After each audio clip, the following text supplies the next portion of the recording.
What's going on? This is Mario Davis, linebacker for the New Orleans Saints, and this is the French Quarter Podcast. Go Saints, this is the Saints in French.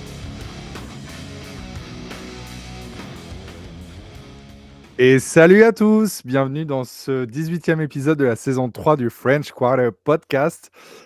Aujourd'hui, je remplace notre bon Elio qui est en vacances aux États-Unis. On va tâcher de lui faire honneur, du moins on va essayer. Épisode victoire, 4e victoire d'affilée, messieurs. Une victoire face aux Tennessee Titans, 34-26. Jingle. Et il ne part pas. They getting shocked tonight, we getting shocked tonight. They getting shocked tonight, we getting shocked tonight. They getting shocked tonight, they getting shocked tonight. She getting shocked tonight, they getting shocked tonight. Bon, magnifique. Messieurs, petit loupé pour débuter l'épisode, on est bien.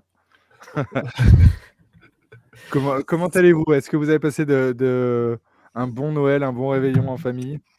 Yes, un excellent Noël au Portugal. Et ça fait plaisir. J'ai pu regarder le début du match parce qu'au Portugal, il y a 1 heure de moins. Je décollais à 18h.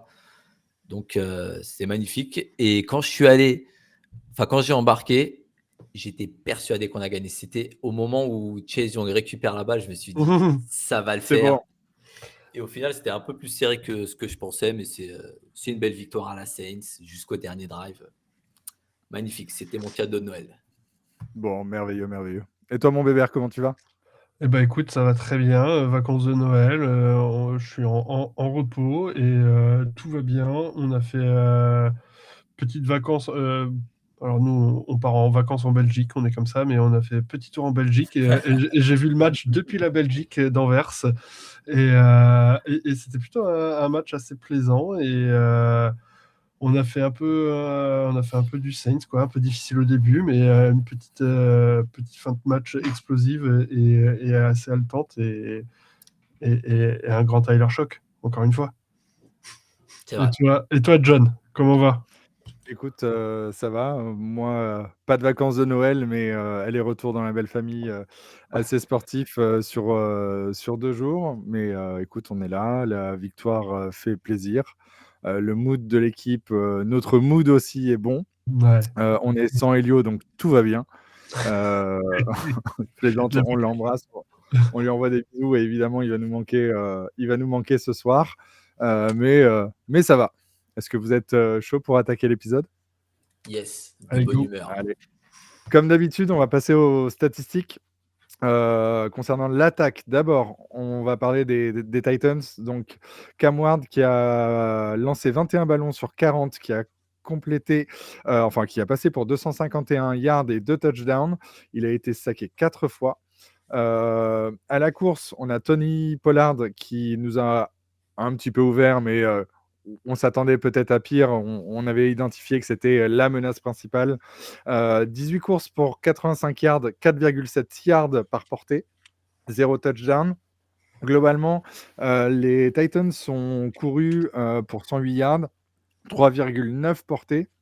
Donc c'est un domaine qu'on a réussi à 3,9 yards par portée, pardon. C'est un domaine qu'on a réussi à plutôt assez bien stopper. À la réception, on a Okonkwo qui nous a ouvert avec 3 réceptions, 55 yards et 1 touchdown. Chimere Dike, 4 réceptions pour 55 yards, 0 touchdown. Van Jefferson, 3 réceptions pour 46 yards. Ayo Manor, 4 réceptions pour 37 yards et 1 touchdown. Voilà, globalement, le ballon a été assez bien distribué côté Titans. On termine à 251 yards sur 21 réceptions. Et côté Saints, on commence avec Tyler, Rookie of the Year, Shock, qui lance 22 passes sur 27, 333 yards, 12,3 yards par passe, 2 touchdowns, seulement 2 sacs, un rating de 142,7 sur le QBR. Faut savoir que c'est son 2e match de suite à plus de 300 yards et sans interception. Petit moment historique, sur l'ère du Super Bowl, il y a uniquement 2 autres quarterbacks qui ont réussi à faire ça sur leur rookie season, c'est Joe Burrow et Dak Prescott. On ne sait pas ce qu'il en sera de l'avenir de Tyler Shock et de sa carrière. Mais s'il suit un peu les traces des deux autres au pick 40, on sera assez satisfait quand même. On signe. Côté course, Audric Estimé, enfin, on l'a vu. 14 portées pour 94 yards et un touchdown. Première course d'un running back des Saints à plus de 30 yards de la saison. Il arrive à une semaine de la fin. C'est beau. Ah, je l'avais pas Euh, celle-là. Elle fait Et mal. ouais, Elle est et dure. elle fait Elle est mal. très Elle dure. fait mal. On a eu Tyler Shock pour 4 courses pour 6 yards, un peu moins en jambes que les matchs précédents. Evan Hull, 2 portées pour 3 yards. Taysom Hill, 3 portées pour 0 yards. Voilà. Merci, Taysom. Pardon, ça a Merci, coupé Taysom. combien de yards? 0. 0. C'est terrible. Côté receveur, on a Chris Olave qui enchaîne un autre bon match. 8 réceptions sur 11 targets pour 119 yards et un touchdown. On est quasiment à 15 yards par réception. Juwan Johnson, 4 réceptions, 95 yards, qui fait son plus haut, son plus gros total de yards en carrière. 23,8 yards par passe. On a Dante Pettis, 3 réceptions pour 53 yards. On en reviendra quand même sur le match de Dante Pettis parce qu'il y a des choses à dire. Kevin Austin Jr., mon petit poulain, 4 réceptions, 52 yards et un touchdown. Premier touchdown en carrière pour Kevin Austin Jr. Moleki Matavao, qu'on a enfin vu catcher des ballons. Il a attrapé ses 2 premières passes pour 10 yards. Et Audric Estimé, une petite passe pour 4 yards. Au total, donc 333 yards dans les airs, 2 touchdowns. Et sur la partie fumble, on a Dante Pettis qui perd un fumble.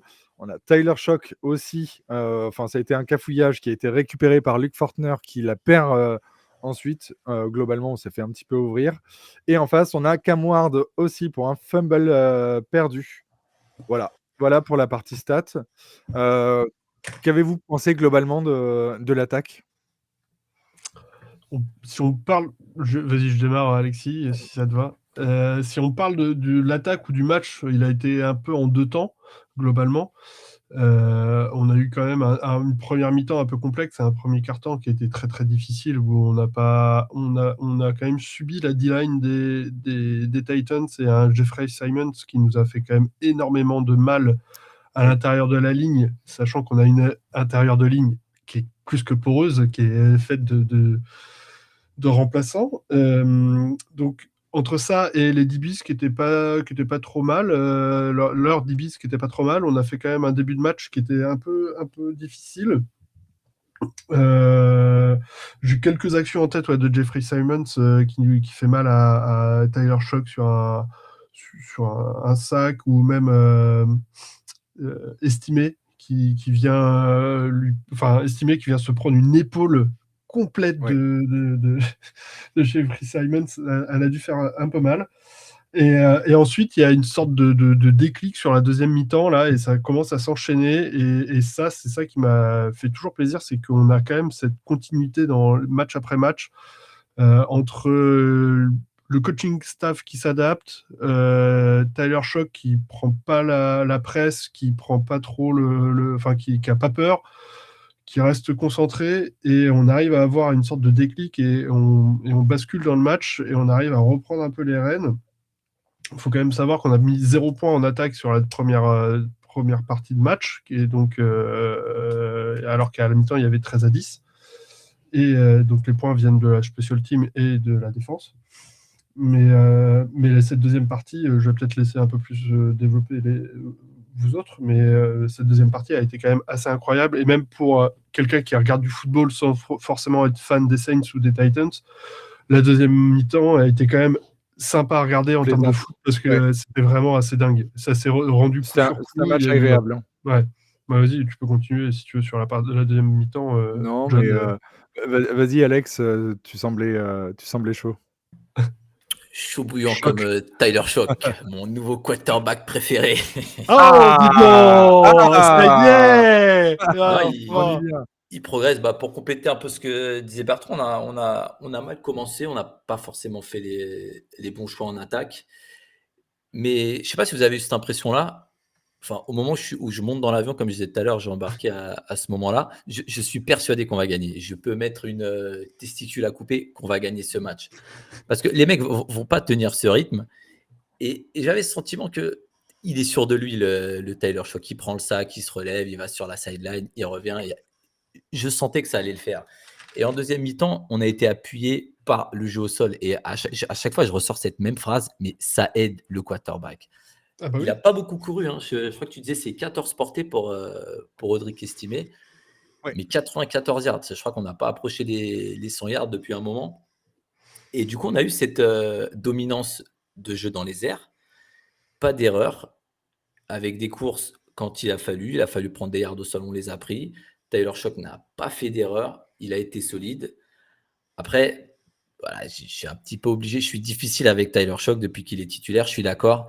Mais sur les 2 derniers matchs, on a quand même affaire à peut-être parmi les 3 plus mauvaises équipes de la NFL. Mais il n'empêche que le boulot est fait, il est bien fait et surtout, il n'y a pas d'erreur, il y a une progression. Et je vais te laisser finir, John, sur la deuxième partie du match. Mais j'ai quand même ce sentiment qu'il y a une progression de match en match. Ouais, il y a une Ouais. progression avant que John il finisse, mais il y a une progression et il devient clutch. Il est clutch alors que nos QB précédents, sur les 4e cartons, ils ne l'étaient pas et ils n'étaient pas capables d'aller chercher les matchs. John. Ouais. Ouais. Non, clairement. Et il y a une stat qui appuie un peu cette deuxième mi-temps et la forme en fait de Tyler Shock. On sent que c'est un quarterback qui a besoin d'être en rythme, qui a besoin d'être mis en rythme. Et une fois qu'il est en rythme, ça y est, tu l'arrêtes plus. Enfin, il est vraiment lancé.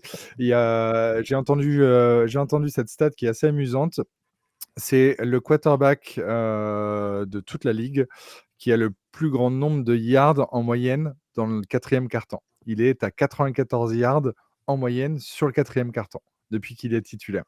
Donc Pas c'est mal. quelqu'un qui est chaud et une fois qu'il est en rythme, il y va et il va jusqu'au bout.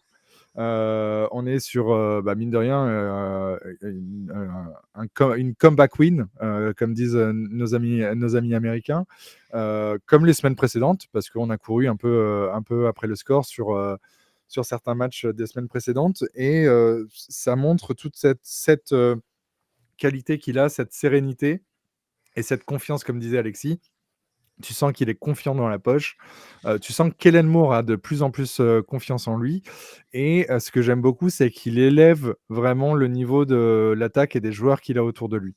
Je pense qu'un Chris Olave et un Juwan Johnson, qui sont clairement ses 2 soupapes et les 2 qui lui restent sur toute l'attaque, Des titulaires, sont quoi. mieux depuis qu'il est titulaire. Ils affichent un autre visage et vraiment, c'est 2 joueurs qu'on a critiqués en début de saison et À qui ont juste titre. su, du coup, retourner ouais, on les a critiqués à juste titre, mais ils ont su inverser la tendance et montrer que, ils savent être bons, ils sont là où on les attendait, en fait. Et je ne sais pas ce que vous avez pensé des 2 matchs, vous, de Chris Olave et de Juwan Johnson? Bah, ils Ouais, sont. top Ouais, receveur et top tight end. Ils ont été là quand on a eu besoin. Et ce que j'ai bien aimé sur Juwan Johnson, c'est qu'il a 4 réceptions pour 95 yards, je crois. Et sur 4 targets. C'est-à-dire que le mec ne drop pas. Et ça, c'est assez rare pour être souligné. Il y a un catch Ouais, super important dans le dernier quart-temps. Il est bien. Après, je suis désolé, je vais encore faire le ravageois, mais on est hors course pour les playoffs. Le mec joue sans tension, sans rien. Si c'est pour être bon contre les faibles, on en attend un peu plus. Son contrat n'est pas justifié pour moi sur la saison. Par contre, au lavé, on récupère notre top receveur. Ça, c'est agréable. je te trouve dur sur le fait que son ouais. contrat soit pas justifié sur la saison parce que, mine de rien, il est à 830 yards, je crois, à peu près sur la saison. Ouais, il est dans le top 5 Heu, receveurs, hein. Top voilà, 5 receveurs il est tight end. dans le top 5, il est pas dans le top 5 des salaires de tight end, donc la production est là. Oui, on est éliminé, mais encore une fois, Faut le faire. c'est à l'image de Chris Olave, c'est 2 joueurs qui ont complètement switché depuis quelques semaines et qui sont élevés aussi par leur quarterback. Et je pense qu'il y a une connexion, une facilité entre Tyler Shock, Chris Olave et Juwan Johnson qu'il n'y avait pas avec Rattler non plus. Il y a des qualités qui sont indéniables en comparaison entre les deux quarterbacks aussi. Et Chez je pense que Olave, c'est ce qui est aidé. Vas-y, je sais pas, Alex. sur Olave, je suis d'accord. Il y a eu un petit coup de mou, il y a eu des drops, hein. C'est pas que Rattler, hein. Il y a eu des drops de Rattler, de Olave. Il est bien revenu et puis surtout, il pèse. Tu vois que sur un contre 1, il est visé, ça passe. Ça passe et il y a de la séparation, donc rien à dire. Après, sur Juwan Johnson, faut quand même être objectif, les mecs. Il y a quand même une équipe faible en face. Et Bien face sûr, il y a une équipe face faible. à ces équipes-là, ok, Juwan Johnson fait ses stats. Je crois que c'est toi d'ailleurs qui avais envoyé John sur notre groupe en privé, là, ses stats sur les derniers matchs. Et c'est flatteur, il n'y a rien à dire, mais ça reflète quand même pas la saison, je suis désolé. Juwan Johnson, je ne le classe pas comme un bon tight end. Olave, oui, mais pas Juwan Ok, Johnson. on est contre des équipes faibles, mais après, on peut quand même lui rendre que c'est le tight end 1, et il a pris son rôle de tight end 1. C'est tout comme les receveurs, l'escouade de tight end est dépeuplée, mais les deux tauliers sont là, et les deux tauliers montrent la voie et montrent les productions, montrent tu vois, même Olave, je crois qu'il a 10 targets, 8 réceptions, je trouve que c'est quand même assez énorme. Il Ah, a mais des Olave, rien à dire. Moi, c'est sur Juwan 11, Johnson. 11 Ouais, pour mais lui. même, je trouve C'est un que peu Juwan, j'ai souvent critiqué aussi, et je trouve que malgré la difficulté des deux escouades, ils sont montrés décisifs et ils montrent que les tauliers sont là et que les receveurs sont, enfin les titulaires sont là, les deux seuls titulaires au final restants en attaque. Parce que derrière, si on enchaîne un peu sur les receveurs, derrière Olave, donc on avait Mason Tipton qui était absent pour ce match à cause de malade ou légèrement blessé, je sais plus, mais Ouais, légèrement blessé. il a été inactif au dernier instant. Donc derrière Olave, les autres receveurs, il y avait donc Kevin Austin Jr., Dante Pettis, un autre que je ne connaissais plus là, qui est sorti de Practice Squad, Bell ou Dell ou Ronnie Bell, ouais. Ouais, Ronnie voilà. Bell. Et j'en oublie peut-être un. Peut-être que John me contredira. Non, c'est ça. Et Ronnie Bell qui, si je dis pas de bêtises, avait juste même pas 100 yards de réception en carrière, alors qu'il a plusieurs saisons sous la Voilà. ceinture visiblement. Donc c'est vraiment le joueur de practice squad pour C'est faire ça, le donc nombre. on a joué avec des receveurs quand même qui étaient complexes, ok, contre une équipe qui était peut-être faible, mais avec un corps de receveurs qui était presque nul. Et on a un Kevin Austin Jr. qui a réussi à se montrer et qui a montré des jolis flashs. Alors est-ce que ça lui garantira une place pour l'année prochaine en receveur 3, 4 ou 5, je ne sais pas. Mais à minima, il a montré des choses, il a fait son premier touchdown pour j'allais dire un rookie, non, pour un premier touchdown, ça fait toujours plaisir. Pour un mec qui est là en train de traîner entre les practice squads, c'est sa 3e ou 4e équipe, et enfin il arrive à jouer sur une équipe. Donc c'est cool pour lui, moi ça me fait plaisir pour ce genre de joueur. Puis un beau touchdown en plus. Et un très beau touchdown, il fait des beaux tracés. On est très bien lancé aussi. C'est ça. Et contrairement à Dante Pettis qui, lui, est à haut tour de draft et qui fait des cagades sur cagades. Alors moi, je trouvais que déjà qu'en special team, en retourneur de kick-off, il était pas très bon, il était lent et il avait des trajectoires un peu tout pourries. Il n'arrivait Il pas est à faire. devenu lent. Peut-être il s'était pas blessé à un moment, je sais plus. Mais bref. C'est peut-être à cause des blessures. Hein. Ouais. Et là, sur une action, pour rappeler l'action, juste je finis sur l'action là, du match, alors pour le coup, il fait un tracé, il fait des coupes, enfin il fait des cuts. C'est magnifique ce qui qu'il sont fait. très très beaux. C'est magnifique. Et il doit avoir une sorte de. C'est une petite balle soupape de sécurité à 30 yards de la end zone. Il en fume 2 sur des cuts. Et il arrive à se dégager pour aller plonger dans la end zone. Et là, la balle s'échappe. Et ça fait un touchback parce que nos deux. Espèce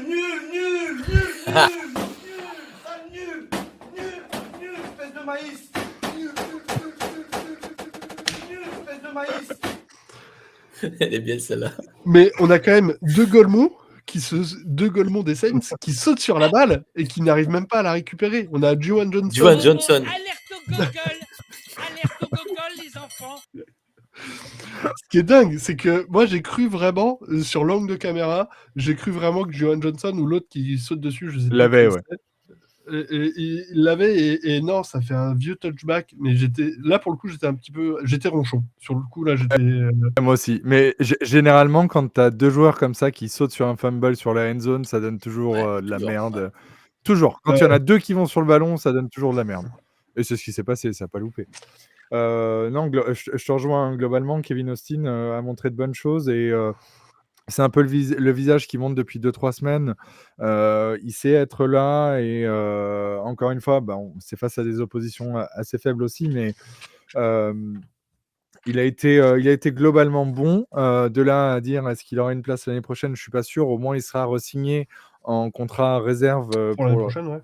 pour l'année prochaine. Voilà. Dans Tepetis, ouais, vraiment, moi, il m'a mis le mort hein, sur cette action. Vraiment, c'est. Il était à ça. Vraiment, je me suis. Ah, mais je me suis levé, j'ai gueulé sur ma télé. Ma femme m'a regardé, genre, mais qu'est-ce qui t'arrive? C'est un de mes joueurs préférés. Et, Il non, avait non, les cheveux verts et tout. Il avait des coupes de ouf au 49ers. J'adorais ce gars-là. Et voilà. Mais de base, c'est un retourneur de punt. Hein. Il s'est retrouvé un receveur par la force des choses, mais de base, c'est un kick returner. Ouais. Et voilà un peu pour la page des receveurs. Vous le disiez plus tôt, on a galéré face à Jeffrey Simons. Un petit mot sur notre ligne offensive, Alexis? C'est toujours la même catastrophe. C'est terrible. C'est vraiment terrible. Mais je comprends pas qu'on prenne des sacs contre une équipe où essentiellement, ils ont que Jeffrey Simons, je sais pas. Mais Simons. tu sais que le danger vient de ce mec-là, mais pourquoi tu le doubles pas quasi systématiquement sur le sac qu'il Ouais, mais prend tu là? veux doubler avec qui, quoi? Un Regarde centre, notre ligne intérieure. un centre et un garde. À un moment, ils ont commencé à blitzer pas mal. Et là, pour le coup, bon, tu peux pas doubler un mec. Mais sur le début de match, je suis désolé, tu sais que la pression vient de ce mec-là, t'entames le match logiquement, c'est-à-dire en ciblant la menace qui est en face. Et nous, non, on assigne un mec devant, allez hop. Le sac fumble, il vient, mais c'est terrible. Je crois qu'il a 2 mecs sur lui. Ah bah oui, mais Mais par contre, c'est un monstre. ouais. Hein. Notre Qu'est-ce ligne qu'il a l'air c'est un fort. dégueulasse, putain. mais Jeffrey Simmons, c'est Ouais. incroyablement puissant. Ouais, c'est très très fort. Très très fort. Et c'est peut-être le seul bright spot de cette défense des Titans. Hein, vraiment, il fait briller le reste de l'équipe qui est pas bonne en soi. Et ça a été compliqué la O-line, mais Kellen Moore a pas lâché son plan de jeu. Il avait en tête d'établir le jeu à la course et de lâcher un peu les chevaux avec Audric Estimé. C'est un peu ce qui s'est passé, Bertrand. Qu'est-ce que tu penses du match appelé par Kellen Moore? Moi, sur le sol surestimé, j'étais ultra content de pouvoir enfin le voir. J'avais regardé là, vite fait ses stats. Donc, il avait 94 yards pour 14 portées, donc ce qui lui fait 6,7 yards. Mais dedans, il y a sa grosse course qui part en touchdown de 32 yards. Donc, même si tu enlèves ça et que tu refais un peu les calculs, il y a 4,7 yards pas portés. Donc, passer les 4 yards, voire proche des 5 yards pour un running back, je trouve que ça reste des très bonnes stats, de très bonnes stats de moyenne. Derrière une défense, derrière une O-line poreuse et un Jeffrey Simmons qui était un peu chaud, je trouve qu'il a vraiment réussi. Et malgré donc le score où on était un peu à la ramasse, la première mi-temps qui était dur à se mettre en place, Kellen Moore, il a gardé son plan de jeu, il a fait courir Estimé et pas trop Taysom pour le coup. Parce que la semaine dernière, on avait vu un peu Taysom et faire des courses, mais là, cette semaine, il a vraiment fait confiance à Estimé. Et ça a marché au fur et à mesure, et on n'a pas mis de côté directement à la mi-temps en disant bon, on va balancer des passes toute la deuxième mi-temps. Et pour ça, je lui tire mon chapeau parce que il pourrait un peu subir la pression et se dire rapidement vite, faut que je change et je fais un peu n'importe quoi.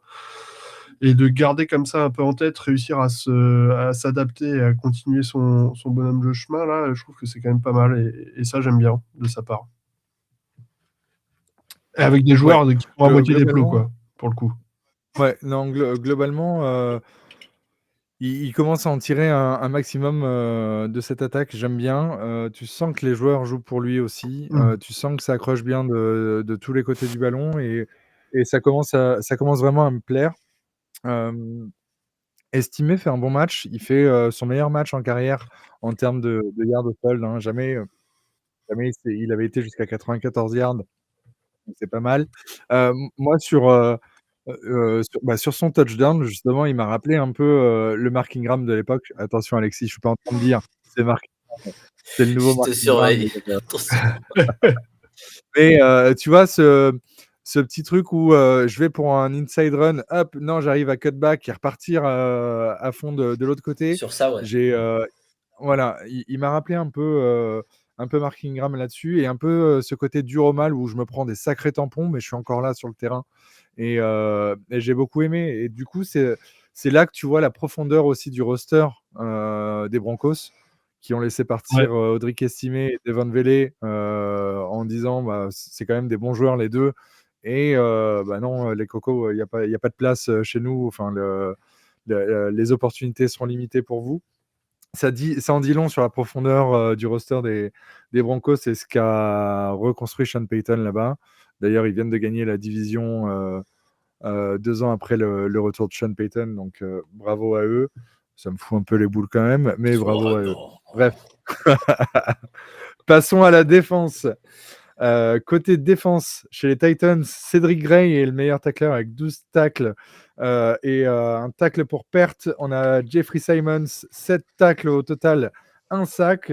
On a Jalen Harrell avec 4 tacles et un demi-sac, un tacle pour perte aussi. Globalement, 62 tacles au total. On est à 2 sacs du coup pour les Titans, 4 tacles pour perte, pas d'interception. Et nous, côté défense, notre leader était Alonte Taylor avec 9 tacles sur le match, 4 passes défendues, 1 QB hit. On a Kool-Aid McKinstry après 6 tacles pour aucune passe défendue. Pardon. Danny Stutzman qui a vu un peu plus ce terrain que d'habitude. Il arrive avec 6 tacles. On a Demario Davis toujours là, 6 tacles, 1 sac et demi. Papy Cam Jordan, 1 sac aussi. Chase Young, 1 sac et demi, plus 1 touchdown. Vraiment, beau match de notre ami Chase Young. Et on a Jonah Williams aussi qui a mangé. Du coup, 1 sac. Donc, ça nous en fait 4 au total. On a 6 passes défendues. Non, 7 passes défendues, 6 tacles pour perte. Globalement, une défense qui a eu un peu 2 visages. Bertrand? Bah, 2 visages. 2 visages, ouais. Mais 2 visages en même temps. Pas bien et moins bien après. Ça a été tout le match un peu compliqué, surtout de la part de notre backfield. Mais d'abord, je dirais quand même un petit mot sur notre front seven qui a été quand même performant, je trouvais. Malgré quelques blessures, on sait que Breezy était absent pour sa blessure de la semaine dernière pendant le match. On a eu des edges qui ont répondu présent sur de la pression. Moi, j'ai bien aimé le jeu de nos edges entre Chase Young et Cam Jordan. Alors, on peut toujours continuer à taper sur Carl Granderson qui ne fait toujours plus grand-chose. Et là, je prendrais la parole d'Elio. Alors, ok, il aide le strip sack pour Chase sur Young. Le touchdown, ouais. Il n'y a pas que ça. Il n'y a pas que ça. Mais je trouve qu'il est... Mais alors, mis à part la production, je trouve qu'il est toujours assez éteint. Et qu'il n'est plus aussi prolifique ou mis en avant que sur ce début de saison. Mais peut-être que j'ai un biais négatif sur ce joueur-là et j'aime à l'avoir. Mais ce front seven... Est-ce que ça aurait quelque chose à voir avec l'extra sportif côté Granderson? J'aime pas trop le personnage et j'ai sûrement pas trop aimé ce qu'il a pu faire dans le passé non plus. Mais sur le front seven, donc nos edge ont fait le boulot. Le centre de la ligne, parfois, ça pouvait être un peu compliqué sur certaines courses. Nos linebackers, j'aime beaucoup aussi toujours notre duo de linebackers, que ce soit plutôt Demario avec Stutzman que Demario avec Werner. Mais Stutzman, il continue à prendre un peu de bouteille. Dans l'ombre, c'est bien. Pour sa première année rookie, un peu dans l'ombre, mais il est de plus en plus présent. Il fait des jeux assez décisifs. Donc pour ça, c'est quand même assez top. Et donc, là où le bas blesse, c'est plutôt notre backfield qui a eu beaucoup de difficultés pendant ce match-là. avec des problèmes de communication, etc. Donc, je vais vous laisser un peu continuer sur le backfield. Je sais pas si Alex il veut continuer sur Ouais, le backfield ou John, vas-y. Bon. Allez, le backfield a été compliqué. Il y a deux gros problèmes de communication sur les 2 touchdowns. C'est vraiment ce qui amène les 2 touchdowns.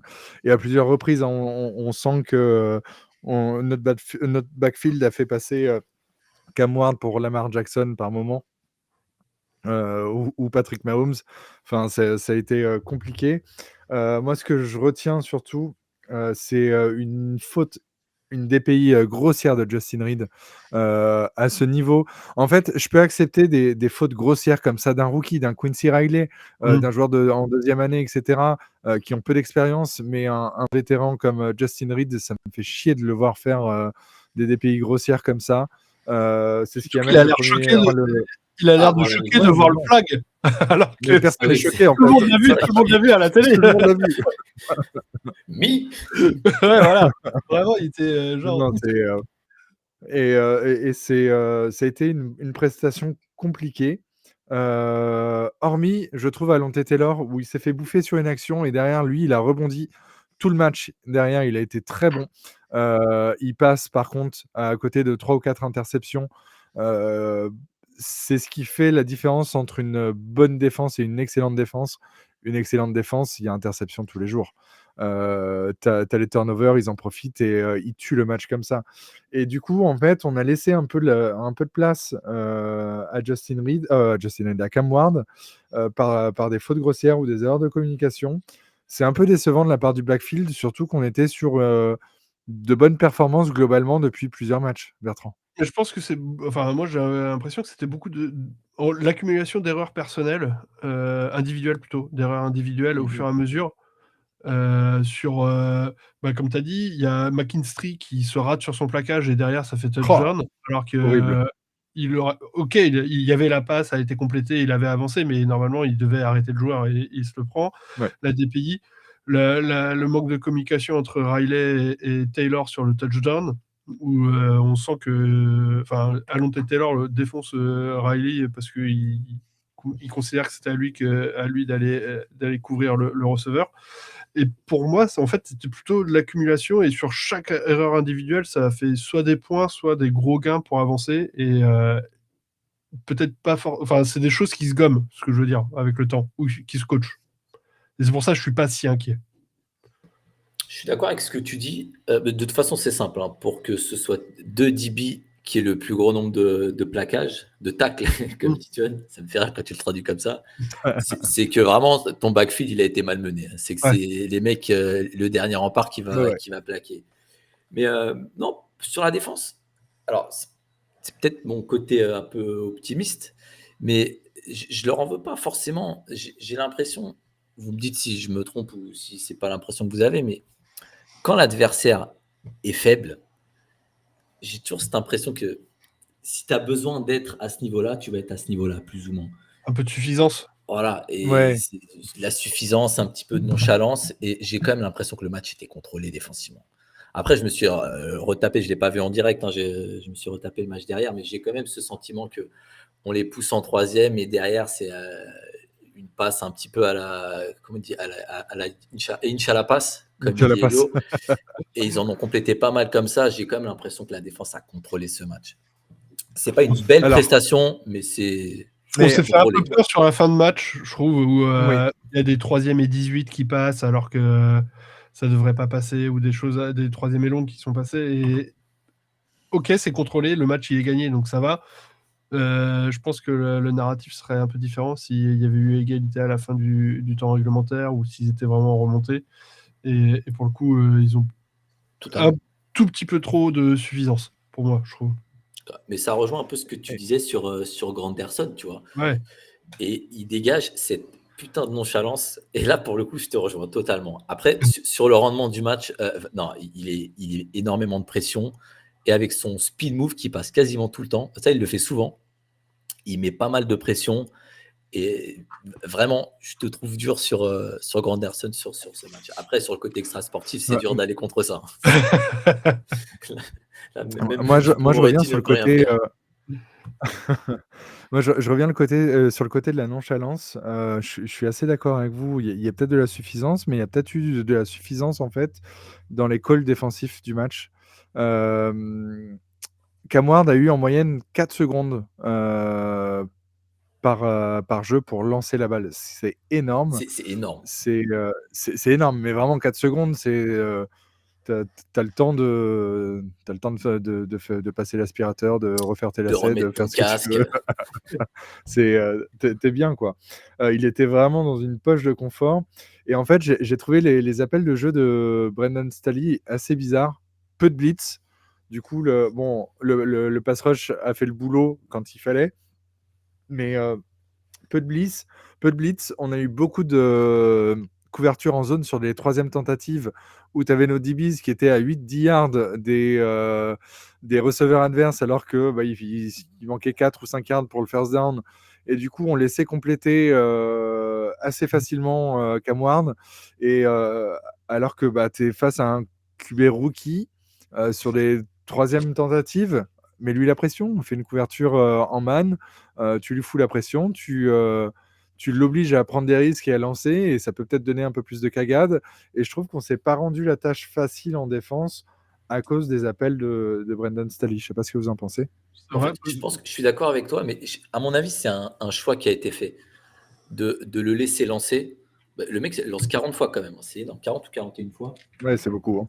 Il a pas mal lancé, mais je pense que c'était volontaire. On voulait surtout pas trop prendre de yards au sol.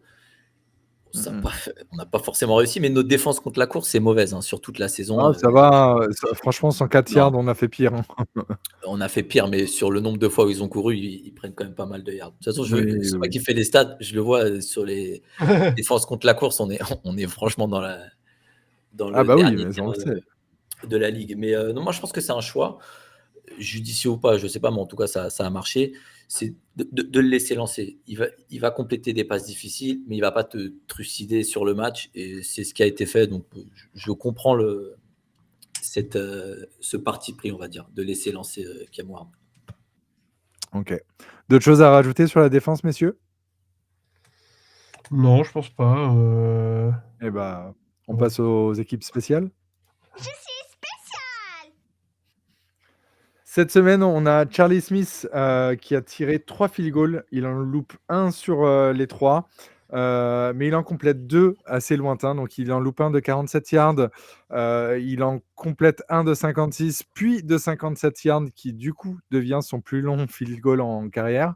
On sent que le bonhomme a de la jambe quand même, parce que celui de 57 yards, il est vraiment sur le logo des Titans et boum, ça passe. Et en ça passe plein extérieur, centre, d'ailleurs. en En extérieur, extérieur, avec des conditions climatiques assez problématiques. Hein. Il y avait beaucoup de vent sur le match. Hein. On voyait les drapeaux au-dessus des poteaux de field goal s'agiter un peu dans tous les sens. Donc, prestation plutôt solide de notre kicker, encore une fois. Ce qui n'est pas le cas des deux autres. Dante Pettis, qui a été inoffensif sur les retours de coups d'envoi et de punt. Moi, qui m'a énervé un moment parce que il décide de retourner un ballon qui tombe dans ses 5 yards plutôt que le laisser filer en touchback. Et ça, c'est vraiment des décisions débiles.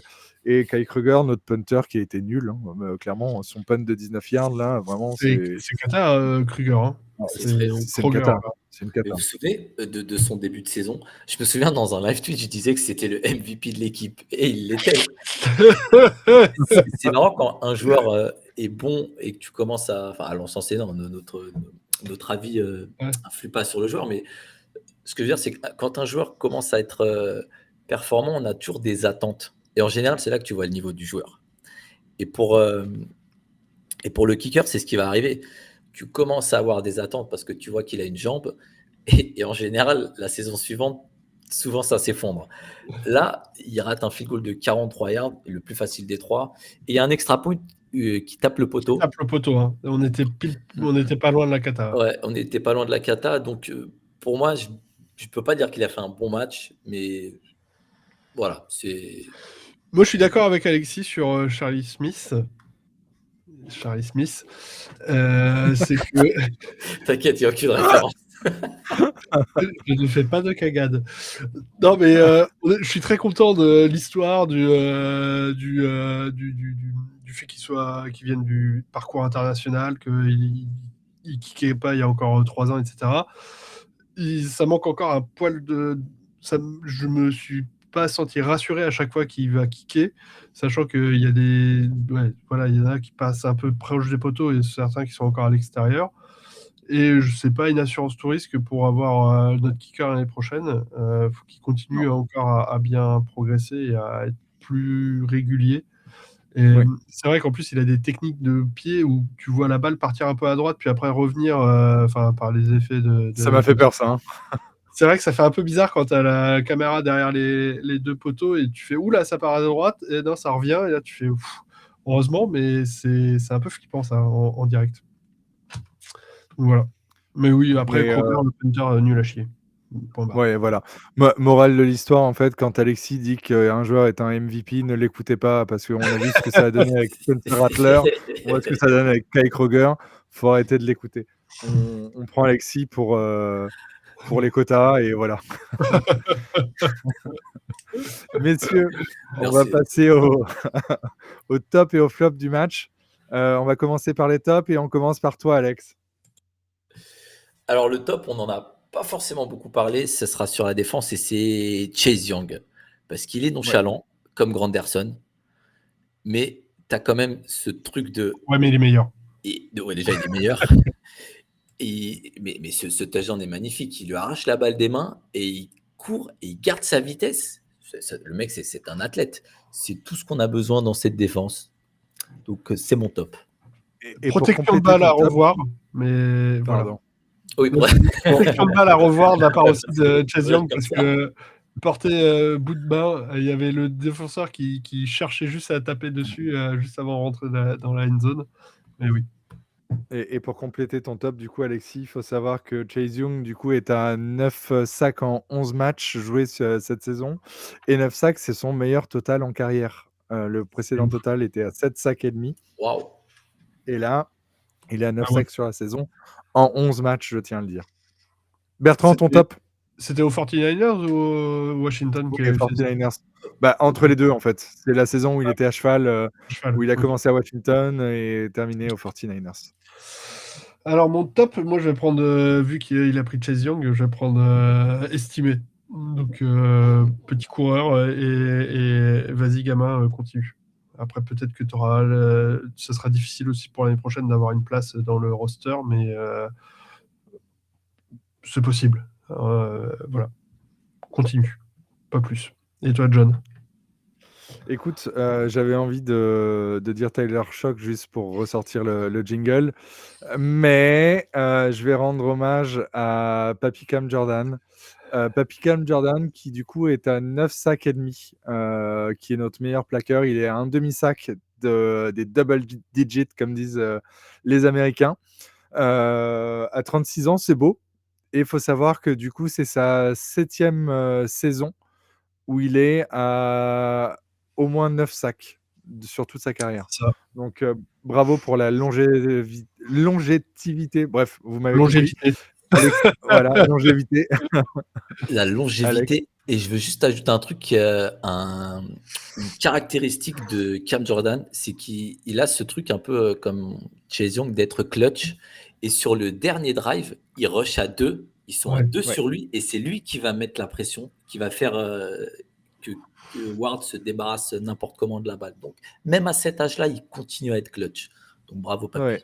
C'est pas sur ça qu'il prend un sac au final? C'est pas sur le dernier jeu? C'est crédité parce qu'il lance la balle, il me semble. Ouais, c'est crédité comme passe incomplète au final. Ok, j'ai rien dit alors. Alors que ça aurait pu être crédité comme fumble. C'était très limite cette action. Et d'ailleurs, Cam Jordan a milité derrière sur Twitter pour que ça soit revu et crédité comme sack fumble. Ça a été crédité comme fumble au final. Ah ouais? Ouais. Ah bah oui. Sur ESPN, ils disent fumble. Ok, bon. Mais bref. Messieurs, vos flops. Bertrand, je te garde. Flop, je vais mettre... alors vraiment, je suis pas très original, je vais mettre le punter, Kroger. Franchement, le punt de 19 yards, c'est une faute professionnelle, je sais même pas... Je sais plus quand dans la saison on a dit mais il y a ça, normalement tu dégages, et je crois que c'était sur sur notre kicker quand il avait raté 2 kicks et la semaine d'après, il était viré. Franchement, tu fais un punt de 19 yards, tu es dans tes 20 yards, tu es toujours dans ton terrain. C'est pas, enfin, non. Je pense que tu peux trouver des free agents bien mieux ou un mec sur un practice squad à côté, quoi. Bon, ou Alexis. Ou Alexis. Et voilà. J'ai un bon coup de pied, moi. 19 yards, franchement, je dépasse large. Ouais, on va te demander un peu plus. Fais gaffe, on va te juger, Alex. Non, et pour Kai Kruger, je pense qu'il s'en sort bien grâce à la victoire aussi. Du coup, ses performances passent un peu sous le radar. Mais je suis pas sûr que ce soit notre punter l'année prochaine. Ouais.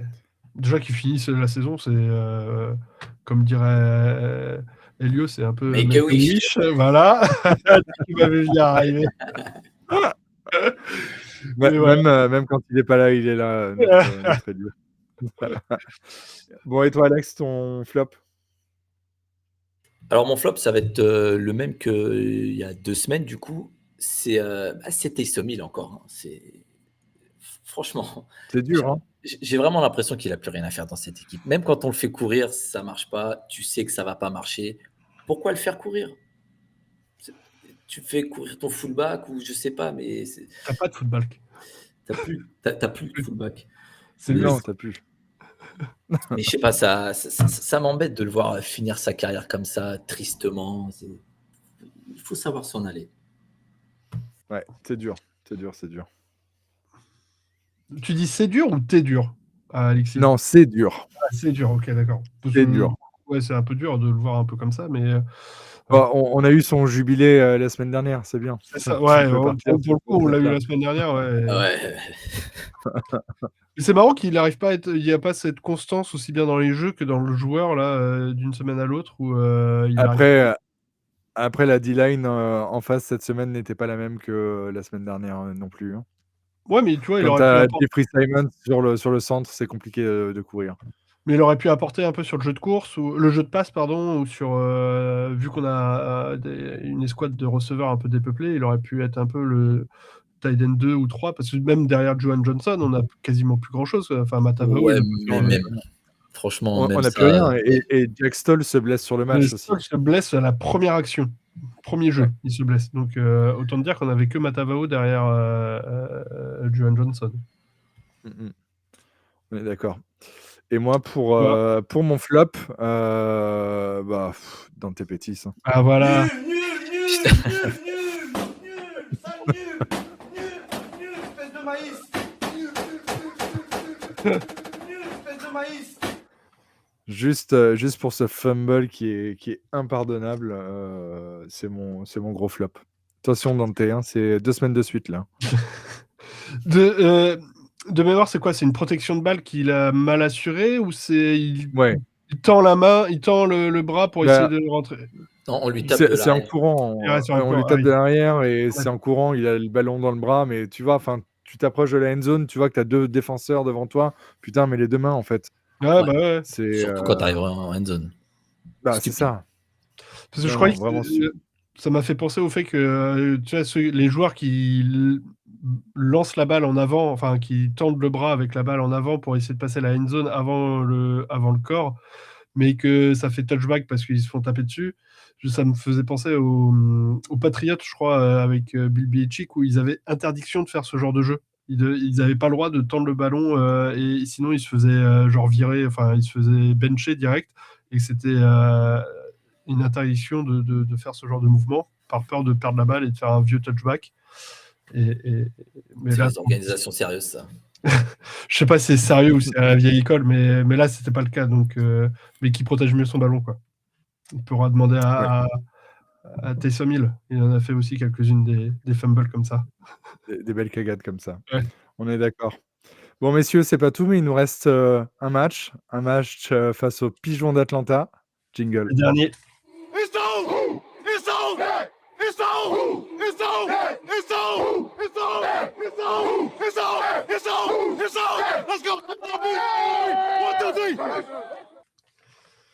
Pour ce dernier match de la saison, du coup, nos Saints se déplacent à Atlanta au Mercedes-Benz Stadium. Ça me fait toujours bizarre de dire le Mercedes-Benz Stadium et dire que c'est le stade d'Atlanta. un match qui va être décisif pour la NFC Oui. South entre 2 équipes qui ne pourront pas la gagner, mais qui vont, décider du sort, des Panthers ou des Bucks. C'est assez drôle. C'est typique, NFC South, hein, c'est on on peut prendre la division entre 8 et 9 victoires. Tu as les équipes du bas de tableau qui décident de ta destinée. C'est, vraiment, heu, gros match à venir. Mais gros match à ne pas perdre, qui mine de rien est un match, important, pour le moral. Est-ce qu'on va réussir à enchaîner une 5e victoire de suite? Est-ce qu'on va pas se faire sweep par les Falcons? Du coup, dimanche 19h, si je dis pas de bêtises, on se déplace, à Atlanta. Les Falcons, c'est une équipe qui est assez difficile à lire, qui a une saison un peu, montagne russe. Quand nous, on a très mal démarré, on s'est retrouvé à 1-8, 2-10 et du coup là, on en enchaîne, 4 de suite. On est bien remonté, on est sur une bonne forme actuellement et on est invaincu au mois de décembre, chose qui n'est pas arrivée depuis un bout de temps. On est à 4-0 sur le mois de décembre. Les Falcons, ça a été un peu, les montagnes russes, hein. Ça a jamais su, enchaîner. Ça a quand même quelques grosses victoires face aux Bills, aux Vikings ou encore cette nuit en Monday Night Football, face aux Rams. C'est défaite assez incompréhensible du côté Rams. On a perdu le premier match, face aux Falcons. On espère gagner celui-là, on va pas se le cacher. Alex, est-ce que tu peux nous en dire un petit peu plus sur, le match-up qui nous attend? Bah écoute, on joue une équipe qu'on connaît malheureusement un peu trop. Ils nous ont battus à l'aller chez nous et ça a du mal à passer. Ils me font un peu penser, en tout cas cette saison, aux Panthers, dans cette faculté qu'ils ont à claquer des plus de 200 yards au sol. 200 yards au sol, c'est pas facile à faire. Et ils gagnent comme ça. Le match face aux Rams hier, quand j'ai vu victoire, la première chose que j'ai regardé, c'est les yards qu'ils ont pris au sol. Et bah, ça manque pas. Il y a plus de 200 yards, dont une course de 93 yards de Bijan Robinson, qui est impressionnant. Donc, c'est une équipe qui va jouer sur ses atouts. Et ça va être un petit peu comme quand on a affronté les Panthers. Se démerder pour ralentir au maximum le jeu au sol. Et si c'est le cas, même le retour de Drake London n'y fera rien. Parce qu'on va les poutrer, ces mecs-là. Donne-moi ton avis, Bertrand. Mais ça va, honnêtement, c'est très sincèrement, je le vois comme du 50-50. Ouais, à part dire que c'est une équipe qu'on haït, bref, vous m'avez compris, qu'on n'aime pas du Que tout. nous haïssons. Que nous haïssons. Oui, oh la vache, c'est un peu dur là. C'est une équipe que nous haïssons très fortement. Mais toujours pareil, ils ont quand même une escouade en offense qui, sur le papier, fait toujours aussi peur, avec un Bijan Robinson qui est très fort, avec un Drake London, il y a quelques semaines, leur tight end, Kyle Pitts, qui a fait un match extraordinaire, enfin son premier match pour lequel tout le monde l'attendait depuis 4 ans, mais il est capable de le faire. Je pense qu'ils ont un Kirk Cousins qui est bien meilleur que leur QB. Oh, j'ai oublié son nom. Michael Penix, qui est, je pense, déjà terminé quoi. Avec un X, Alex, je te vois venir. Je croyais que tu allais faire la blague, Bertrand. Tu te souvenais pas. Non, je me souvenais vraiment plus, j'ai eu un trou de mémoire. Et je pense que Cousins, c'est quand même bien meilleur que ce joueur-là. Et Cousins joue plutôt bien contre nous, malheureusement. Donc, oui. Ça fait un petit peu chier. On peut être en difficulté sur beaucoup de phases de jeu, aussi bien dans les airs que sur le sol en défense. On aura toujours une équipe un peu avec des escouades un peu creuses sur les receveurs, donc ça peut être compliqué, mais je crois en notre dynamique, je crois en notre Tyler Shock. Et comme dit Alexis, ce serait un beau 50-50 quand même ce match. Pour les fans des deux franchises, ce sera quand même un match qui va être intense, je pense, et qui sera sympa à regarder.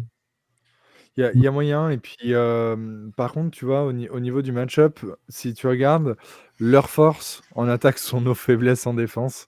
Ouais. C'est la 5e attaque au sol, quand nous, on est la 23e défense au sol. En revanche, on est la 5e défense dans les airs, quand eux sont la 19e attaque dans les airs. Ouais. Donc clairement, le but Ça, du jeu, ça va être de blinder la boîte, stopper Bijan et défier Kirk Cousins de lancer. On sait qu'il peut être bon, il nous a fait mal au match aller, c'est comme ça, mais on il peut espère vite, gâcher la fête. ouais, il peut vite perdre patience, Kirk Cousins. Il peut vite un peu pas Oui, forcément paniquer, mais un peu, tu vois, être frustré, laisser commencer miner. à s'énerver. Ouais, voilà. Et donc, si tu commences déjà à faire leur premier drive où tu les casses un peu, tu arrives à les bloquer, ça peut déjà un peu enrayer la machine. Mais bon, facile à dire. Il n'y a plus qu'un. Et même si on n'a plus rien à jouer sur ce match, pour moi, ça reste un match important parce que Complètement. la seule défaite que Tyler Shock a eue contre un adversaire de division, ça a été face aux Falcons, justement au match aller à domicile. C'était le deuxième match sur lequel il avait du temps de jeu, enfin où il était titulaire, si je dis pas de bêtises. On a vu une belle évolution de Tyler Shock sur les 2 matchs face aux Bucks. Il rentre en cours de jeu face aux Bucks sur le premier match et bon, il a du mal. On l'a vu en revanche sur le second match, il a été quand même globalement très bon, surtout au sol. Face aux Panthers aussi, il a été OK sur le premier match. C'est grâce à lui qu'on gagne le deuxième. J'ai hâte de voir la progression face aux Falcons. Je pense qu'il sait que c'est un match important parce que même si en soi il a prouvé qu'il pouvait être le quarterback titulaire la saison prochaine, il sait tout l'enjeu qu'il y a autour de ce match. Ouais. C'est le match de rivalité, une rivalité qui a plus de 40 ans d'ancienneté. Clairement, il y a une attente autour des fans et même si notre saison est pourrie, j'espère pas qu'on va se faire balayer par ces maudits pigeons. Et mine de rien, juste aussi pour le suspense du match entre les Panthers et les Bucks, pour la div, Ouais. à savoir les Bucks doivent, s'ils veulent espérer gagner la div, ils doivent battre les Panthers, mais nous aussi, dans un second temps, on doit battre les Falcons. C'est-à-dire que Exactement. si les Falcons gagnent, quelle que soit l'issue du match, les Panthers seront champions. Donc C'est ça. juste pour l'enjeu du match de 22h entre les deux autres, j'espère qu'on va gagner aussi. On peut foutre la merde, en gros. C'est ça. Ça serait bien. Ça serait bien. C'est le moment des pronos. C'est parti pour les pronos. Magnifique. Magnifique. Donc, Elio, non, attends, on va refaire le petit comptage, le petit compte. Oula, bref, on fait les comptes. Après le match de la semaine dernière, on avait tous mis une victoire, donc tout le monde repart avec des points. Donc pas de changement dans les places. Nous avons donc toujours Alexis avec 40 points, que je mène de un petit point avec 41. Juste devant, nous avons John à 45 et Elio à 49.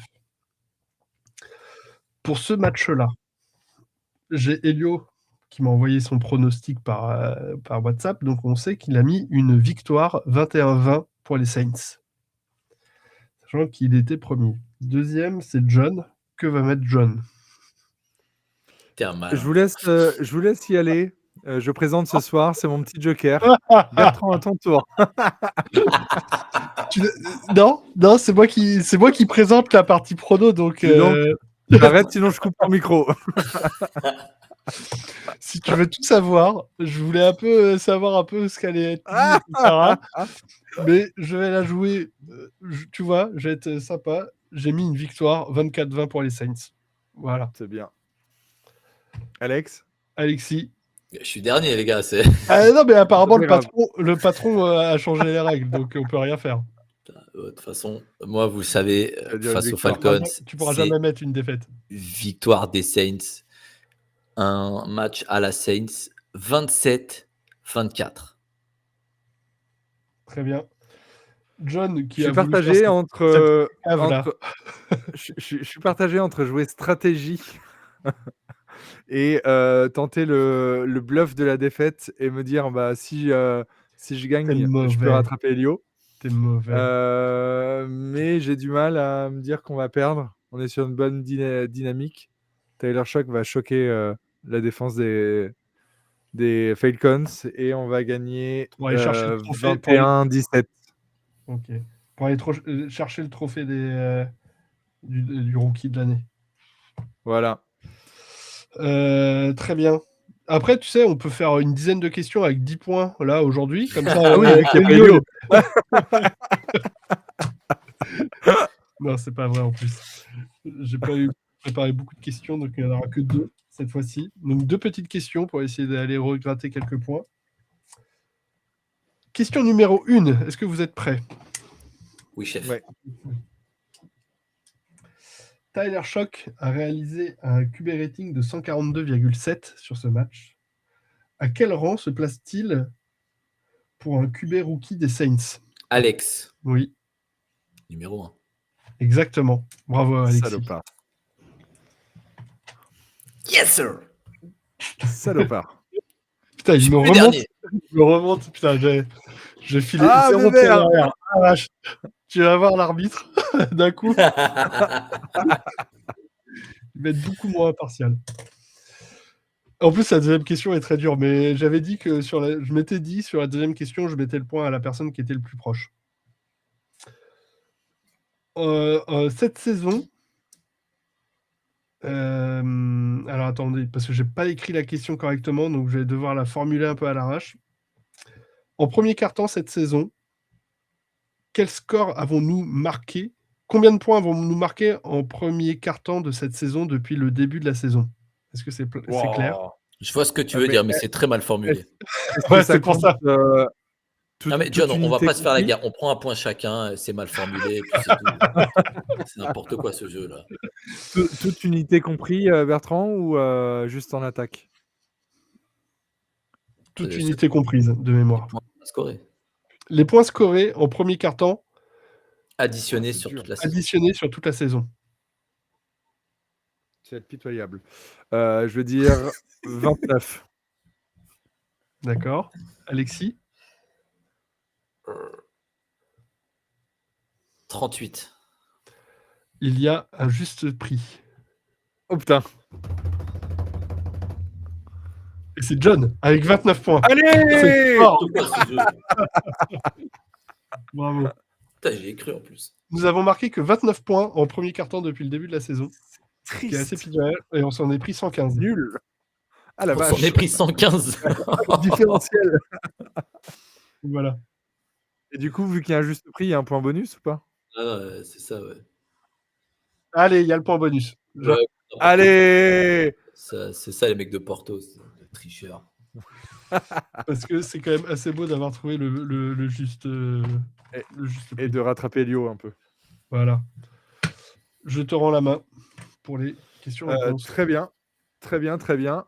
Et bien, passons aux questions-réponses. I'm answering the question. Be quiet, I'm answering the question.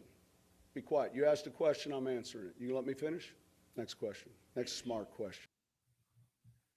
Eh bien, cette semaine, on va commencer avec une nouvelle question d'un nouvel auditeur. Hier, j'ai eu un joli message sur Twitter d'un certain Adrien ou Adriane, je ne sais pas comment on le prononce, qui m'a mis un beau petit message qui fait plaisir. Donc, il nous a retrouvés avec notre arrobase. J'ai vu qu'il s'était abonné sur tous les réseaux. D'ailleurs, un gros merci à tous nos followers, on le dit pas assez, et à tous ceux qui nous ont rejoints dernièrement, parce qu'on a vu la chaîne YouTube prendre des abonnés ces derniers jours. Idem sur Spotify. Donc un gros merci à tous. Bienvenue à tous ceux qui nous rejoignent en cours de route. Vous avez 3 saisons à rattraper. Bon, après, les premiers épisodes n'étaient sûrement pas les meilleurs. On s'est amélioré depuis. On est quand même marrant. Et du coup, pour la question de Adrien, hello, je suis un petit nouveau ici. Est-ce que cette série de victoires en décembre ne serait pas super encourageante pour la saison prochaine? Complètement. Ouais, complètement. Est-ce que c'est encourageant? Oui, c'est comme on le dit depuis plusieurs semaines, les victoires, pour construire une culture, c'est les victoires, c'est pas forcément les pics de draft. Et de toute façon, entre le pic 5 et le pic 10, tu peux avoir un mec générationnel, comme tu peux te planter, etc. Donc il y a un peu de loterie dans la partie draft et pic. Et clairement, de capitaliser sur des victoires, ça ne fait que grandir ton équipe et construire quelque chose. Donc ton coach, il est en confiance, ton équipe, elle est en confiance, ton front office, il est en confiance. Après, c'est toujours compliqué de faire une off-season qui est très longue et ça va forcément un peu s'étioler. Il va falloir tout reconstruire au mois de juillet, au mois de mai pendant les camps et au mois de juillet pendant les training camps pour pouvoir redémarrer correctement. Mais vaut mieux terminer sur ce genre de note avec 5-6 victoires que être en pleine implosion et que tout le monde s'en fout. Donc oui, On est c'est d'accord. plutôt encourageant. Et encore une fois, c'est ce genre de choses qui donne envie à d'autres joueurs de venir en free agent et à des joueurs actuels de rester au sein de la franchise pour continuer de construire une nouvelle histoire. On a Nola Twist pour son petit message hebdomadaire. Vraiment, Nola Twist très régulier sur les questions. Hein, il est là toutes les semaines. Coucou l'équipe, quel plaisir de voir des matchs divertissement depuis quelques semaines. Grâce à vous, je n'ai pas lâché pendant le pénible interlude d'Ennis Allen. Je suis persuadé qu'on va kiffer la suite tous ensemble. Merci et bonne fête. Eh bien, bonne fête à toi, Nola Twist. Merci. Comme je disais, merci de nous suivre quotidiennement, Alexis. Merci, monsieur. Ça fait toujours plaisir, un régulier, un mec qui fait partie des meubles. Un C'est dinosaure. En parlant de dinosaures, un autre régulier, on a Johan Collin. Salut Johan. Salut la team. Le chaos lavé devient de plus en plus un dilemme à la vue de ses performances. Il arrive au terme de son contrat, il aimerait rester à la Nouvelle-Orléans, mais il a cumulé les commotions et va certainement demander un gros contrat. Que faire selon vous? Bonne fête. Bonne question, que Pas faire? facile à répondre, ouais. Et bonne fête à toi, Et Colin. Vas-y, Alexis. moi, Ou John. j'avais peut-être un petit élément de réponse parce que c'est un sujet qui est intervenu sur un podcast Lockdown Saints que j'écoutais avec Ross Jackson, mais le long format où tu as Lance Moore, notre ancien receveur et champion du Super Bowl, qui est invité de façon hebdomadaire. Lance Moore, il faut savoir qu'il est devenu agent de joueur aussi, à un petit niveau. Enfin, il ne représente pas des top joueurs de la ligue, mais il a commencé. Et donc, il a cette vision de receveur, il a cette vision d'agent de joueur. Il a expliqué que de un, statistiquement parlant, aujourd'hui, les Saints, enfin Chris Olave plutôt, est présent dans le range entre 29 et 32 millions à l'année. Clairement, c'est ce qu'un Garrett Wilson a été chercher.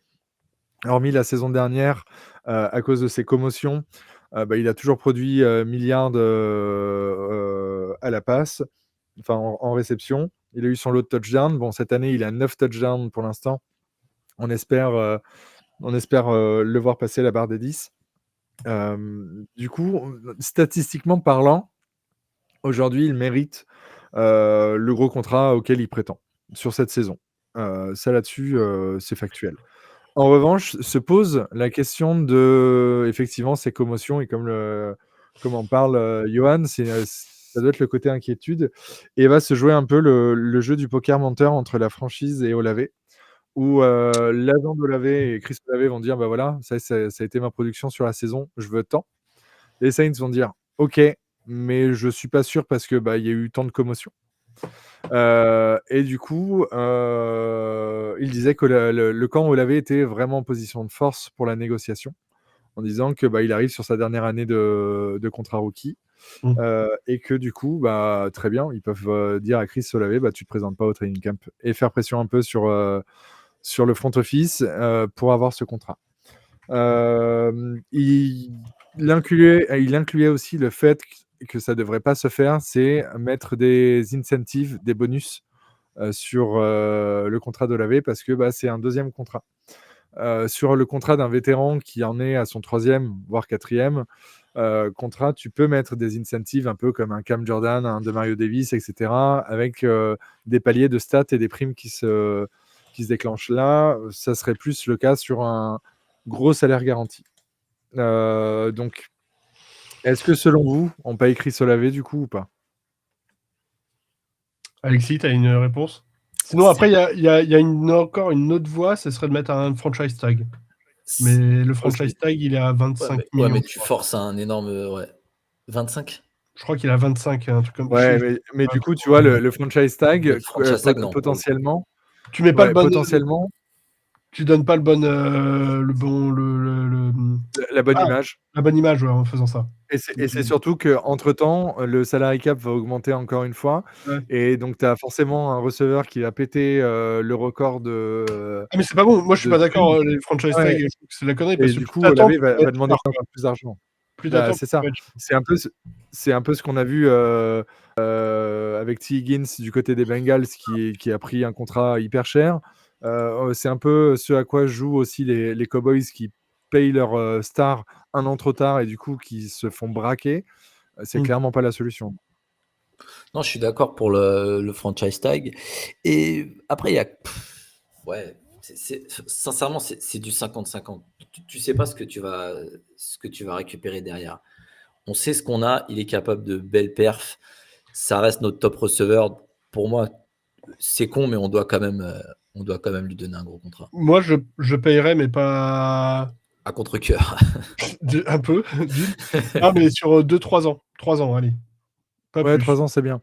3 ans max. 3 ans, tu lui donnes son 30 millions à l'année avec une bonne partie de garantie. Et voilà, mais Ça on fait ne pas fait trop pas une mal sur Michael les- Thomas où Ouais, on ça te fait paye pas trop 5 mal mecs, sur quoi. les différents salary cap à venir.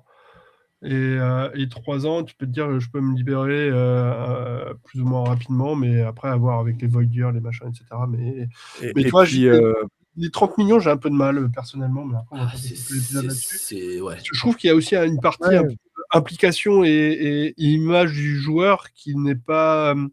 Alors, d'une part, c'est pas l'image de la franchise non plus. Il